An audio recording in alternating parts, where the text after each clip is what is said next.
ونصلي على رسوله الكريم أما بعد فأعوذ بالله من الشيطان الرجيم بسم الله الرحمن الرحيم رب اشرح لي صدري ويسر لي أمري واحلل عقدة من لساني يفقه قولي ربي زدني علما اللهم صل على سيدنا ومولانا محمد وبارك وسلم آمین یا رب العالمین۔ سورہ قاف آیت نمبر 17 اور 18 میں اللہ تعالیٰ فرماتے ہیں اس یتلقی المتلقیان، جب دو لینے والے لیتے رہتے ہیں، یعنی دو لکھ لینے والے لکھ لیتے ہیں، مراد یہاں کرامن کاتبین ہیں، عن الیمینی وعن الشمالی قعید، جو کہ دائیں اور بائیں طرف بیٹھے ہوئے ہیں۔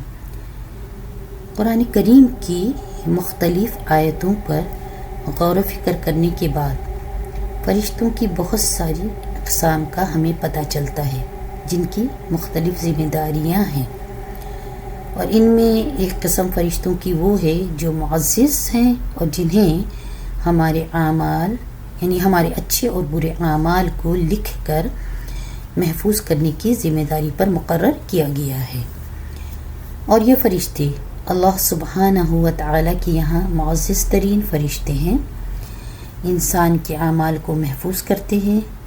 اور ان کی صفت کرامن کاتبین بتائی گئی ہے، اور یہ انسان کے اعمال محفوظ کر لینے یا لکھ لینے پر مامور کیے گئے ہیں، یعنی انسان کے پیدا ہونے کے ساتھ ہی اس کے ساتھ دو معزز فرشتے مقرر کر دیے جاتے ہیں جو کرامن کاتبین کی صفات سے پہچانے جاتے ہیں، اور انسان کی زندگی کے آخری لمحوں تک اس کی نیکی اور گناہ کو اپنے رجسٹر میں لکھتے رہتے ہیں۔ اس طرح ہمارا ہر عمل ریکارڈ کیا جا رہا ہے، اور ان معزز فرشتوں کے پاس ہمارے اعمال کی ریکارڈنگ کا وہ انتظام ہے جس میں کسی بھی قسم کی غلطی کی گنجائش ممکن ہی نہیں ہے۔ اللہ سبحانہ و تعالی نے اپنے بندوں کے لیے دنیا کو رنگین ترین اور دلکش بنایا ہے، تاکہ انسان اپنے رب سبحانہ و تعالی کی نعمتوں سے فائدہ اٹھانے کے ساتھ ساتھ لطف اندوز بھی ہو، اور اس کے ساتھ اپنے مقصد کو بھی نہ بھولے۔ انسان کو اللہ تعالی نے عقل عطا کی ہے اور علم عطا کیا ہے، تاکہ وہ عقل کو استعمال کرتے ہوئے علم کے ان ذرائع سے فائدہ اٹھائے اور اپنے رب کی رضا حاصل کرنے کی کوشش کرے۔ یعنی کائنات میں جو چیزیں موجود ہیں یا ہمیں عطا کی گئی ہیں، ان سے ہمیں لطف اندوز ہونے کے ساتھ ساتھ ہمیں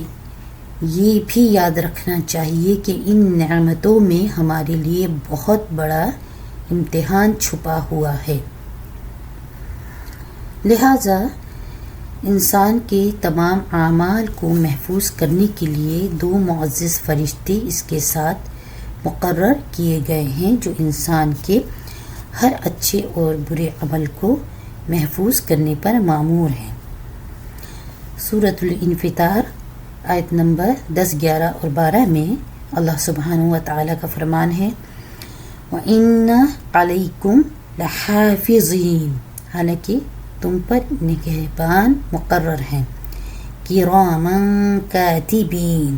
معزز لکھنے والے، یعلمون ما تفعلون، وہ جانتے ہیں جو کچھ تم کرتے ہو۔ یہ آیات ہم سب کے لیے غور و فکر کرنے کا ذریعہ بھی ہے، اور ہمارے لیے بہت بڑی نصیحت بھی ان میں موجود ہے کہ دنیا کی اس چھوٹی سی زندگی میں ہم اپنے اعمال سے کس قدر غفلت برتتے ہیں۔ یہ بات ہم سب کے لیے الارم ہے کہ اللہ سبحانہ و تعالی نے اپنے 2 معزز ترین فرشتوں کو ہم پر نگران بنا رکھا ہے، یعنی اللہ تعالیٰ کے کارندے ہر لمحے ہر وقت ہمارے ساتھ موجود ہیں، جو ہمارے کسی قول و فعل کو محفوظ کیے بنا نہیں چھوڑتے ہیں، کیونکہ ان معزز ترین فرشتوں کو اللہ تعالیٰ کی طرف سے خلق کے اعمال محفوظ کرنے کی ذمہ داری دی گئی ہے، جسے وہ پوری اطاعت کے ساتھ پورا کر رہے ہیں۔ سوال یہاں یہ پیدا ہوتا ہے کہ اللہ تعالیٰ کی طرف سے کرامن کاتبین کے ذریعے انسان کے اعمال نامے محفوظ کرنے کا یہ انتظام کیوں کیا گیا ہے، جبکہ اللہ سبحانہ و تعالیٰ تو انسان کے دل میں اٹھنے والے ہر خیال سے واقف ہیں، انسان کے ہر چھپے راز سے واقف ہیں، تو اللہ تعالیٰ نے فرشتوں کو انسان کے اعمال لکھنے کا حکم کیوں دیا؟ اس کے جواب میں پہلی بات تو یہ ہے کہ اللہ تعالیٰ انسان کی شہرک سے بھی زیادہ قریب ہے، ہر بات انسان کی اللہ تعالیٰ کے علم میں ہے، مگر ان معزز فرشتوں کو انسان کے اعمال لکھنے کی ذمہ داری اس لیے دی گئی ہے تاکہ روز آخرت انسان کے سامنے اس کے اعمال بطور ثبوت پیش کیے جائیں، اور اللہ تعالیٰ نے اپنے معزز فرشتوں کے ذریعے یہ کام لیا ہے کہ جب بھی کوئی انسان دنیا میں آتا ہے تو اس کی زندگی کی ایک پروفائل بنائی جاتی ہے، جس میں اس کی زندگی کے تمام اوراق موجود ہوتے ہیں کہ اس نے دنیا میں رہتے ہوئے کس قسم کے اعمال انجام دیے یا دے رہا ہے۔ قیامت کے دن انسان کی ساری زندگی کا ایک ایک ورق اس کے سامنے موجود ہوگا اور بطور حجت انسان کے سامنے پیش کیا جائے گا، اور اس کی زندگی کی یہ اوراق یا تو انسان کے حق میں گواہی دیں گے یا اس کے خلاف گواہ بنیں گے بطور ثبوت۔ تو قرآن پاک کی روشنی میں ان تمام مشاہدات کا خلاصہ تو یہی ہے کہ ہمارا ہر عمل محفوظ کیا جا رہا ہے۔ قرآن و حدیث کی روشنی میں اس صورت میں ہمیں کیا کرنا چاہیے؟ اس کا جواب یہ ہے کہ ہمیں قرآن پاک کی اس تعلیم پر غور و فکر کرنے کی ضرورت ہے، جو ہمارے لیے فہم کے دروازے کھول رہی ہے۔ اللہ تعالیٰ کے حکم سے یہ 2 معزز فرشتے کرامن کاتبین ہمارے اعمال کو رجسٹر میں درج کر رہے ہیں، اسی لیے قیامت سے پہلے ہمیں اپنے اعمال صالح کی تعداد میں زیادہ سے زیادہ اضافہ کرنا چاہیے، تاکہ روز آخرت ہم شرمندہ نہ ہوں، اور اپنی زندگی میں اچھے کاموں میں ہمیں زیادہ سے زیادہ مشغول رہنا چاہیے، تاکہ ہمارے اچھائی کی طرف بڑھتے ہوئے ہر عمل کو بطور ثبوت لکھ لیا جائے۔ اب ہم تصور کرتے ہیں کہ ہمارے اعمال نامے ہمارے سامنے پیش کیے جا رہے ہیں، اور ہم اللہ سبحانہ و تعالی ہمارے رب العزت کی عدالت میں کھڑے ہیں، اور ہم سب اس بات کے جواب دہ ہیں کہ ہمارے تقوی کا معیار کیا تھا، کیا ہم نے اپنے رب کی مکمل فرما برداری کی تھی؟ اللہ تعالیٰ نے قرآن کریم میں جو احکامات دیے، کیا ہم نے اس کے حکم کی اطاعت کی؟ جواب یہ ہے کہ اللہ سبحانہ و تعالی پر ہمارا ایمان بے حد مضبوط ہونا چاہیے۔ اللہ کے رسول محمد صلی اللہ علیہ وسلم، فرشتوں، تمام انبیاء، قرآن کریم اور اللہ تعالیٰ کی طرف سے نازل کردہ تمام کتابوں پر مضبوطی کے ساتھ ایمان لانا بے حد ضروری ہے، اور اس کے لیے ہمارے ارادے مخلص ہونے چاہیے۔ کیونکہ ہم اللہ تعالیٰ کی عدالت میں جواب دہ ہیں۔ صحیح بخاری کی حدیث نمبر 555 یعنی 555 اور یہ حدیث متفق علیہ ہے۔ صحیح مسلم میں بھی اس کی روایت موجود ہے۔ حدثنا عبد اللہ بن یوسف قال حدثنا مالک عن ابی الزناد عن الاعرج وعن ابی ہریرۃ رضی اللہ عنہ قال قال رسول اللہ صلی اللہ علیہ وسلم يتعاقبون فيكم ملائكة بالليل وملائكة بالنهار ويجتمعون في صلاة الفجر وصلاة العصر ثم يعرج الذين باتوا فيكم فيسألهم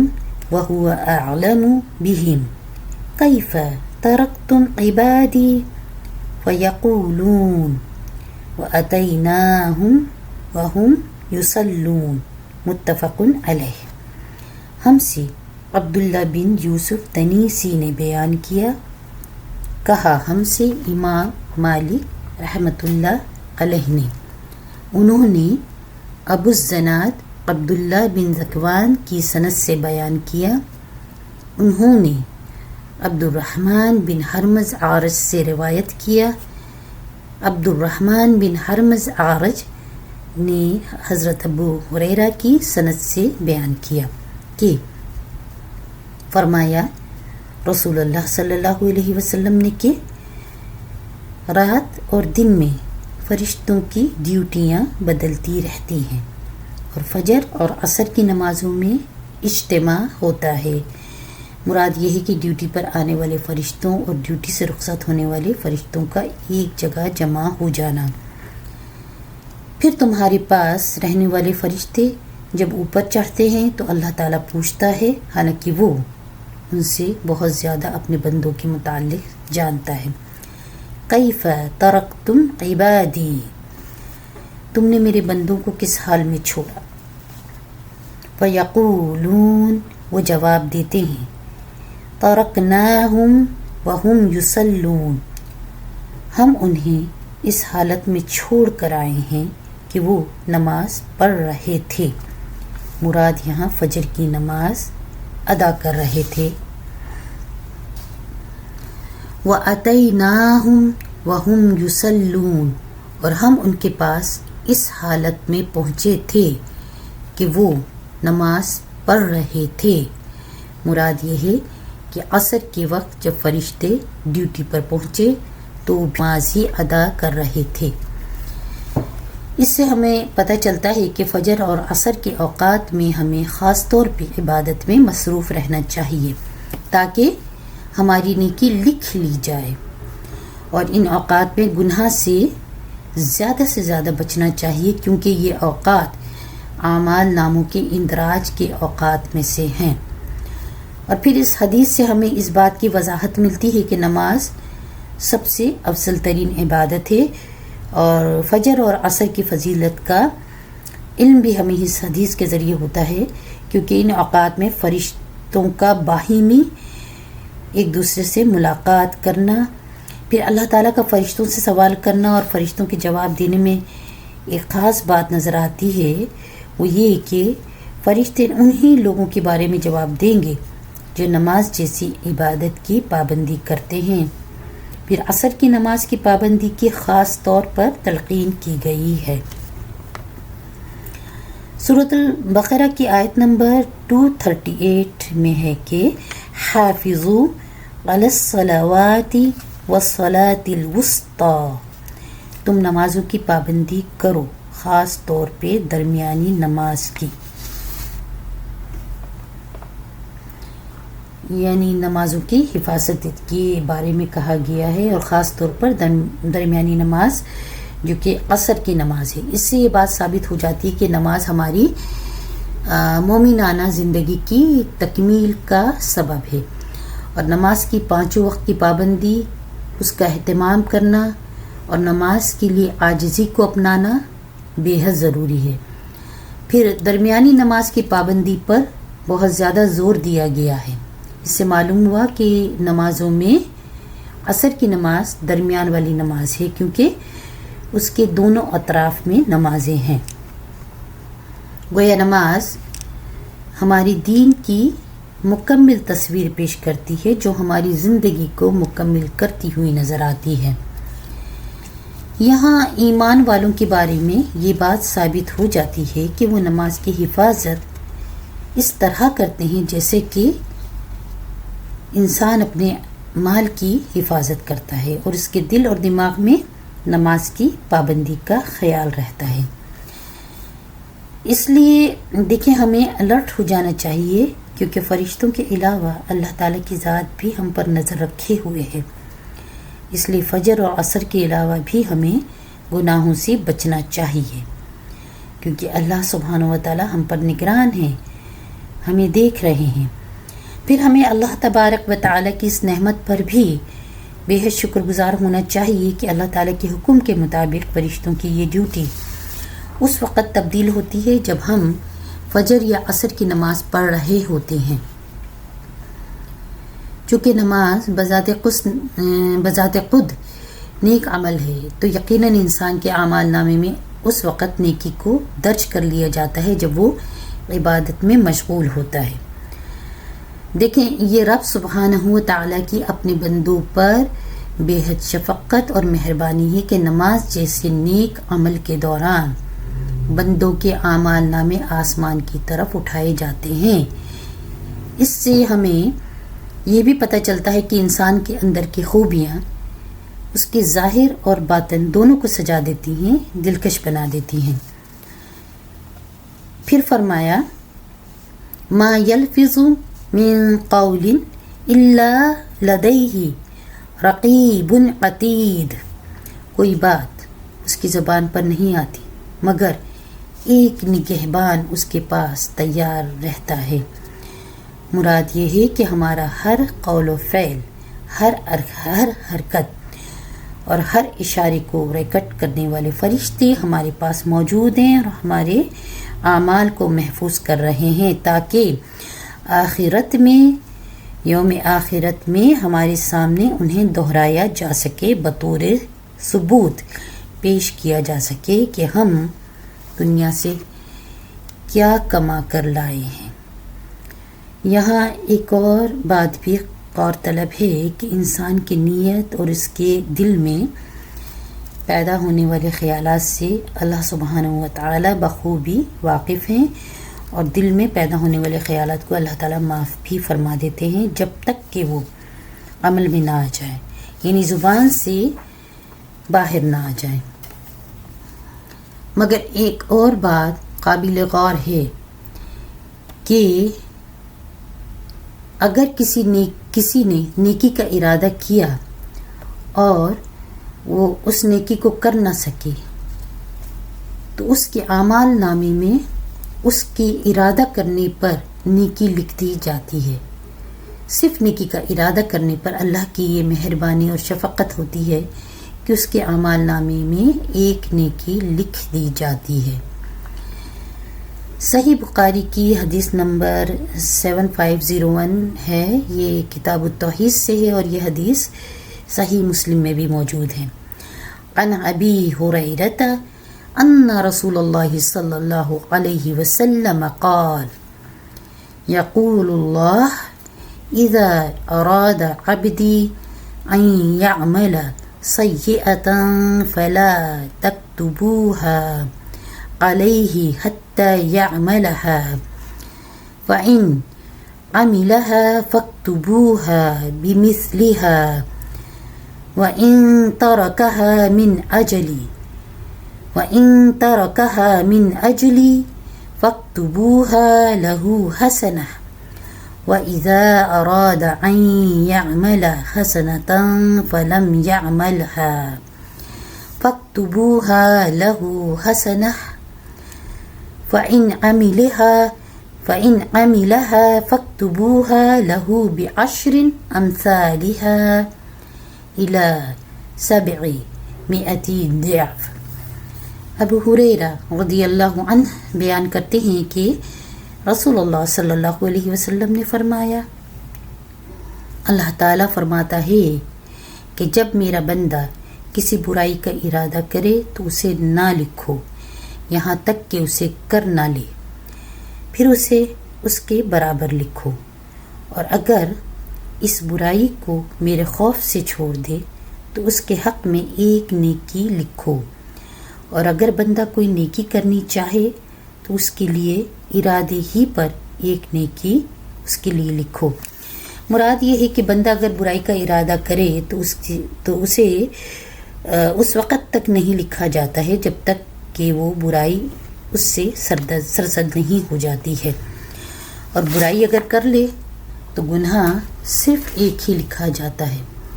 اور اگر انسان گناہ کو اللہ تعالیٰ کے خوف سے چھوڑ دے تو اس کے اعمال نامے میں ایک نیکی لکھ دی جاتی ہے۔ اور جب کوئی انسان نیکی کا ارادہ کرے اور اس پر عمل بھی کرے تو اس انسان کے ارادے پر بھی نیکی ہی درج کی جاتی ہے۔ صحیح مسلم کی روایت کے مطابق جس نے کسی نیکی کا ارادہ کر کے اس پر عمل بھی کیا تو اس کے لیے 10 سے 700 گنا تک نیکیاں لکھی جاتی ہیں، اور جس نے کسی برائی کا ارادہ کیا لیکن اس پر عمل نہیں کیا تو وہ نہیں لکھی جاتی ہے، یعنی گناہ کا ارتکاب کرنے پر گناہ لکھا جائے گا، مگر نیکی کا ارادہ کرنے پر صرف ارادہ کرنے پر ہی نیکی لکھ دی جاتی ہے۔ اس لیے ہمیں اپنے اعمال کا جائزہ لیتے رہنا چاہیے۔ ہم سے اگر غلطی ہو جائے، گناہ ہو جائے تو اللہ تعالیٰ سے اس وعدے کے ساتھ معافی طلب کرتے رہنا چاہیے کہ دوبارہ ایسا نہیں ہوگا، اور گناہ کے خلاف فوراً ہی کوئی نیکی کا کام کرنا چاہیے تاکہ ہمارے اعمال نامے میں زیادہ سے زیادہ نیکیاں لکھ دی جائیں، کیونکہ نیکی کے کام بذات خود گناہ سے معافی کا ذریعہ ہوتے ہیں۔ اس لیے ہمیں نیکی کے کاموں میں زیادہ سے زیادہ قدم آگے بڑھانا چاہیے۔ اچھے کاموں کی تو دیکھیں کوئی حد مقرر نہیں ہے، یعنی کسی کی مدد کر دینا، کھانا کھلا دینا، کسی کا قرض ادا کر دینا، مسافر کی مدد کر دینا، کسی بھی صورت میں لباس پہنانا یا لوگوں کے لیے کپڑوں کا انتظام کرنا، غریبوں کی امداد کرنا، یہ سارے ہی کام نیکی کے کام ہیں، اور اس سے بھی زیادہ نیکی کے کام ہیں۔ اگر ہم دیکھیں تو ہمیں پتہ چلے گا کہ کیا کیا ہم کر سکتے ہیں۔ پھر ہماری آپس کی گفتگو کا طریقہ اور مناسب لہجہ اختیار کرنا بھی نیکی کا کام ہے، کیونکہ اچھے اخلاق کا تبادلہ کرنا، اللہ کی مخلوق کے ساتھ احسن سلوک کرنا اللہ تعالیٰ کی رضامندی حاصل کرنے کے ذرائع ہیں۔ تو ہمیں زیادہ سے زیادہ ایسے کام کرنے چاہیے۔ ہمیں اپنا جائزہ لینے کی ضرورت ہے۔ رسول اللہ صلی اللہ علیہ وسلم نے اپنے قول سے بھی اور اپنے عمل کے ذریعے بھی ایک ایسے معاشرے کی بنیاد رکھی ہے جو ہمارے راستوں کا تعین کرتی ہے اور ہمیں روشنی دکھاتی ہے۔ بخاری کی ایک حدیث ہے 1379 یعنی 1379 کی یہ روایت ہے۔ سیدنا ابن عمر رضی اللہ عنہما بیان کرتے ہیں، ان رسول اللہ صلی اللہ علیہ وسلم قال ان احدکم اذا مات عرض علیہ مقعده بالغداة والعشی۔ رسول اللہ صلی اللہ علیہ وسلم نے فرمایا کہ جب تم میں سے کوئی شخص مر جاتا ہے تو اس کا ٹھکانہ اسے صبح اور شام دکھایا جاتا ہے۔ ان کان من اہل الجنت فمن اہل الجنہ، اگر وہ جنتی ہے تو اسے جنت والوں میں دکھایا جاتا ہے۔ وَإِن كَانَ مِنْ أَهْلِ النَّارِ فَمِنْ أَهْلِ النَّارِ، اور اگر وہ دوزخی ہے تو اسے دوزخ دکھائی جاتی ہے۔ فَيُقَالُ هَذَا مَقْعَدُكَ حَتَّى يَبْعَثَكَ اللَّهُ يَوْمَ الْقِيَامَةِ، پھر کہا جاتا ہے یہ تیرا ٹھکانہ ہے، یہاں تک کہ قیامت کے دن اللہ تجھ کو اٹھائے گا۔ یہ حدیث صحیح مسلم میں بھی موجود ہے اور متفق علیہ ہے۔ اس حدیث کی روشنی میں ہمیں اپنے اعمال کی درستگی کی ضرورت ہے۔ آئیے ہم سب اپنے دلوں میں جھانک کر دیکھتے ہیں کہ ہمارے دل میں کسی کے لیے بغض، حسد، کینہ یا کسی سے عداوت تو نہیں ہے، کیونکہ یہ چیزیں نیکیوں کی دشمن ہیں۔ حسد کرنے والوں کو اللہ تعالیٰ اپنی نعمتوں اور نصرتوں سے دور کر دیتے ہیں، اور یہ ایمانی زندگی کا خاتمہ ہوتا ہے۔ ہمیں اس سے محفوظ رہنا چاہیے اور اللہ تعالیٰ ہمیں ان چیزوں سے دور رکھے، آمین یا رب العالمین۔ ہمیں سورۃ البقرہ کی آیت نمبر 264 کی روشنی میں اپنا جائزہ لینا چاہیے کہ اللہ سبحانہ و تعالی کیا فرما رہے ہیں۔ یا ایھا الذین آمنوا لا تبطلوا صدقاتکم بالمن والأذى كالذي ينفق ماله رئاء الناس ولا يؤمن بالله واليوم الآخر۔ اے ایمان والو، احسان رکھ کر اور ستا کر اپنے صدقے کو ضائع نہ کرو، جس طرح وہ شخص جو اپنا مال دکھاوے کے لیے خرچ کرتا ہے اور وہ اللہ پر اور آخرت کے دن پر ایمان نہیں رکھتا ہے۔ اب سوچنے کی بات ہے، ہم جو بھی نیک عمل کرتے ہیں گویا زمین کے اندر ایک بیج ہم ڈال رہے ہیں، جیسا بیج ہوگا پھل بھی ویسا ہی ہوگا۔ اگر ہم اپنی نیکی دکھاوے کے لیے کرتے ہیں، شہرت کے لیے کرتے ہیں کہ ہم لوگوں میں نیک نام ہو جائیں گے، لوگ ہماری تعریف کریں گے، تو یقین کیجئے ہمارے نیک عمل کا آخرت میں کوئی حصہ نہیں ہے۔ ہم نے جو معاوضہ اپنے اعمال کا مانگا تھا وہ ہمیں دنیا میں شہرت کی صورت میں مل گیا، یعنی نیک نامی کی صورت میں ہمیں دنیا ہی میں مل گیا۔ اور اگر ہمارا عمل اپنے رب سبحانہ و تعالی کی رضا حاصل کرنے کے لیے تھا تو یقین کیجئے،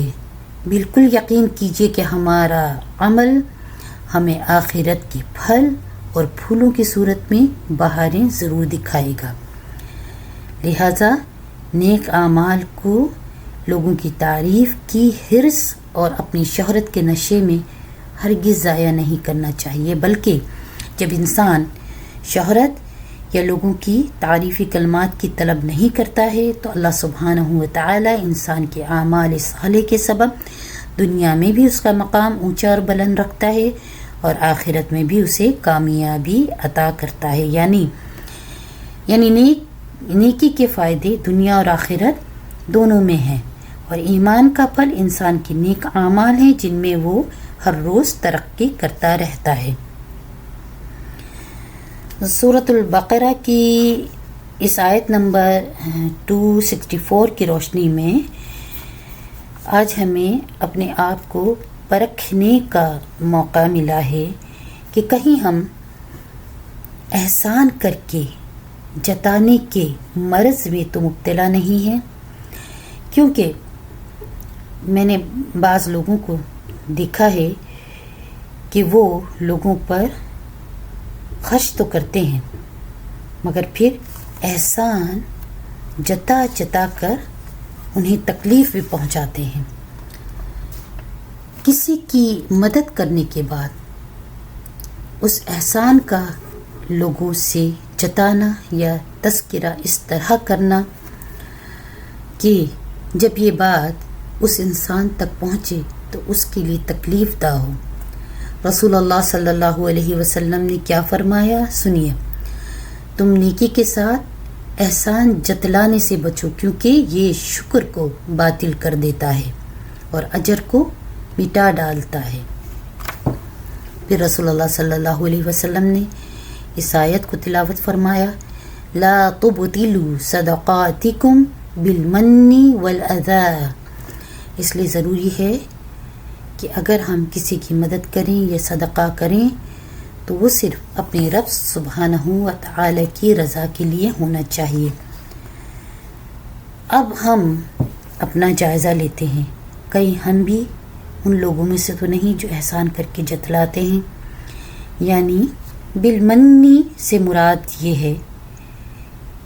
ایسا شخص جو کسی کو دینے کے بعد جتلاتا ہے اور دھمکانے کے لیے اپنے احسان کا تذکرہ کرتا ہے، اور ایسا کرنا صدقات اور نیک کاموں کے اجر سے محروم ہو جانا ہے۔ سوچ لیجیے کہ عن الیمینی وعن الشمالی قعید، جو کہ دائیں اور بائیں بیٹھے ہوئے ہیں، اذ یتلقی المتلقیان، جب دو لکھنے والے لکھ لیتے ہیں۔ کیا لکھ لیتے ہیں؟ جی ہاں، ہمارے تمام اقوال، ہمارے تمام اعمال کو لکھ رہے ہیں۔ ہمارے ساتھ رہنے کی وجہ سے یہ نگران فرشتے ہمارا ہر نیک اور برا عمل جانتے ہیں۔ یہ ہر اس انسان کے لیے نصیحت ہے جو اپنے اعمال کے حوالے سے غافل ہے، اس لیے ہمیں اپنے ہر عمل کا جائزہ لیتے رہنا چاہیے، کیونکہ نگران فرشتوں کو اللہ سبحانہ و تعالی نے ہمارے اعمال نامے کو رجسٹر میں درج کرنے کی ذمہ داری سونپی ہوئی ہے، اور یہ معزز فرشتے ہر وقت مستعد ہیں اپنے کام میں، چوکنا ہیں، اور یہ انتظام صرف اس لیے کیا گیا ہے تاکہ انسان کے اعمال نامے کو روز آخرت خود اس کے سامنے حجت کے طور پر، ثبوت کے طور پر پیش کیا جا سکے۔ لہٰذا ہمیں اپنے اندر اللہ سبحانہ و تعالی کا خوف پیدا کرنا چاہیے۔ ہمیں مذاق میں بھی ایسے الفاظ کے استعمال سے پرہیز کرنا چاہیے جو لوگوں کے دلوں کو زخمی کر دیں، رشتوں کو توڑ دیں، محبتوں کو ختم کر دیں۔ پھر ہم یہ کہہ کر بڑی آسانی سے بات ختم کر دیتے کہ ہم تو مذاق کر رہے تھے۔ دیکھیے، سوچ سمجھ کر گفتگو کیجیے، اذیت پہنچانے والی گفتگو کی بجائے زبان کو قابو میں رکھنے پر مجبور کر دیجیے۔ بولنے سے پہلے شعور کے میزان میں خود کو ضرور تول لیجیے کہ ہم کیا کہنے جا رہے ہیں، کیونکہ ہمارا ایک ایک لفظ، ایک ایک عمل لکھا جا رہا ہے، ریکارڈ کیا جا رہا ہے، اور یہ ثبوت ہمارے حق میں یا تو ہمارے خلاف بطور گواہ پیش کیا جائے گا۔ وآخر دعواہم ان الحمد للہ رب العالمین۔